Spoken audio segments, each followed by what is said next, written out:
Para sa dugang nga mga balita sa Negros kag Panay mangin kaupod ta si Adrian Prietos. Adrian?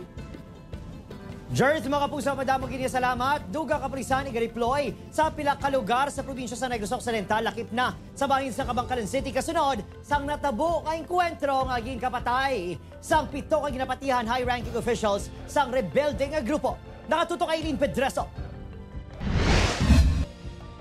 Matapos ang enkwentro sa Domingo, Abril 27 sa Barangay Tapi, Kabangkalan City nga nagresulta sa kamatayon sang 7 ka ginapahayag high-ranking officials ng NPA. Mas pahugton pa sang kapulisan ang pagbantay sa lugar, ilabi na nga naghilapit nga eleksyon sa Mayo 12. Apisar hindi makabing nga election-related ang natabo kag government-initiated ang enkwentro. Magadugang sang police personnel ang nokpo nga magabantay sa encounter site. Ang natabo sa Kabangkalan is that it would not really directly affect our security preparation because naka-install naman ang ating preparation.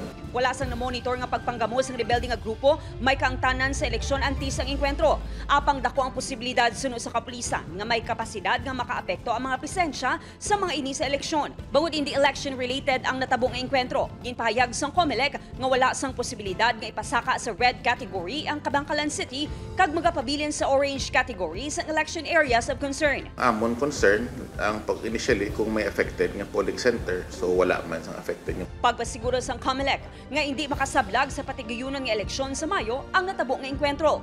Upod Geruel Banggoy, Eileen Pedreso, 1 Western Visayas.